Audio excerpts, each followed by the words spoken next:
En démocratie, chaque voix mérite d'être entendue. Ici, on vous informe sur l'actualité politique française et ses enjeux majeurs. Le mouvement Bloquons tout débute aujourd'hui. Dans cette vidéo, nous verrons ce que pensent les médias de ce mouvement. Est-il un mouvement orchestré par l'ultra-gauche ou par une quelconque ingérence? Est-ce vraiment un mouvement citoyen? Qu'en pensez-vous? N'hésitez pas à donner votre avis dans les commentaires. Dès aujourd'hui à ce mouvement Bloquons tout.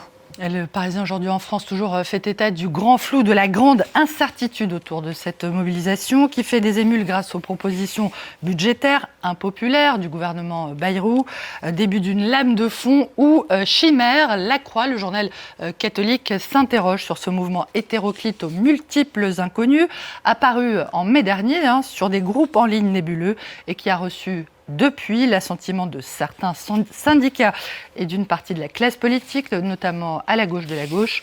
Le Monde décrit une mobilisation poussée par les fins de mois difficiles et par la peur du lendemain sur fond de poussée inflationniste qui se fait toujours sentir et alimente la frustration de la France ric-rac.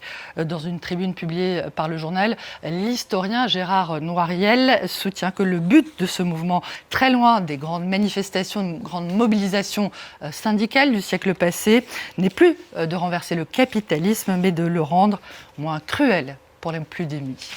Le mouvement Bloquons tout est né sur les réseaux sociaux, comme c'est beaucoup le cas aujourd'hui. Alors, il est né de qui? Comment? Poussé par qui? Thomas Huchon est avec nous. Bonjour, vous êtes professeur à Sciences Po, spécialiste des fake news, théorie du complot sur le web. Est-ce qu'il y a, dans le cas de ce mouvement Bloquons tout, des indices de manipulation, d'ingérence étrangère? On en a parlé, on entend les Russes, les Iraniens. Qu'est-ce que vous voyez, vous? Pour l'instant, on a vu un mouvement qui s'est majoritairement développé sur Internet, comme vous l'avez dit, qui est né à la fin du mois de mai, qui s'est développé sur une application qui s'appelle Telegram, qui est plutôt une application d'échange de messages qu'un réseau social comme on le connaît traditionnellement, et qui a généré un petit peu plus de 200 millions de vues aux alentours du 15 août. Depuis le 15 août, il y a quand même une opération d'amplification de ce mouvement, et on est passé de 250 millions de vues à plus de 2 milliards en 15 jours. C'est une progression en termes de visibilité qui est sans précédent par rapport à d'autres éléments d'opinion qu'on a pu observer. Et donc, ça laisse effectivement présager ce que vous dites sans précédent, mais presque impossible. C'est-à-dire que vous dites que c'est quasiment impossible que ça soit aussi fort. Les chiffres que vous nous donnez sont impressionnants. Oui, à ma connaissance, le seul élément... comment dirais-je, d'information qui a connu une telle viralité dans les mois précédents et qui touche un petit peu au sujet du complotisme, parce que ce mouvement défend un certain nombre de thèses complotistes malgré tout, et proche d'un certain nombre de mouvements complotistes aussi, c'est l'affaire Brigitte Macron. L'affaire Brigitte Macron, c'est 1 milliard de vues en 3 mois. Là, vous avez un peu plus de 2 milliards de vues en 2 mois. Donc, on est sur des ratios qui sont supérieurs à cette affaire-là, qui était une affaire qui avait provoqué le plus gros buzz de ces dernières années et vraiment de très très loin. Et donc, vous dites poussé par qui ?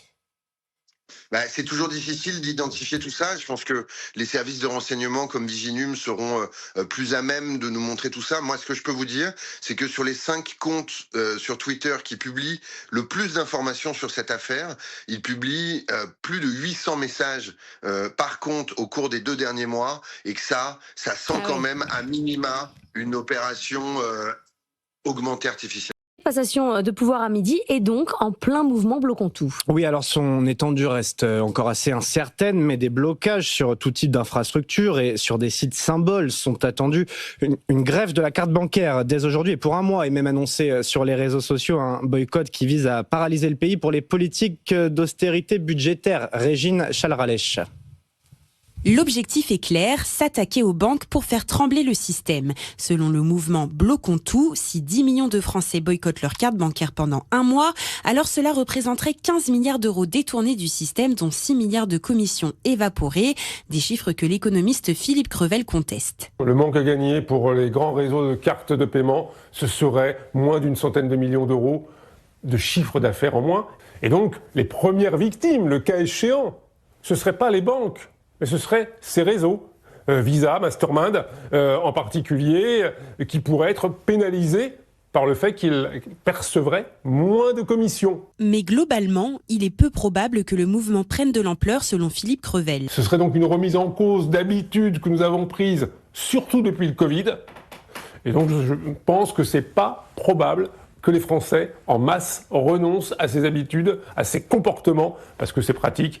On n'a pas besoin de retirer de l'argent, on a directement ça dans le portefeuille ou dans la poche. Pas d'inquiétude non plus du côté des banques, aucun dispositif ni aucune consigne n'a été passée aux équipes, d'autant plus que la carte bancaire est aujourd'hui le moyen de paiement numéro 1 des Français. Selon l'Observatoire de la sécurité des moyens de paiement, 61% des transactions sont réalisées par carte en France. Merci d'avoir regardé cette vidéo. Si vous aussi vous souhaitez rester informé sur les enjeux politiques majeurs, n'hésitez pas à vous abonner à Citoyen.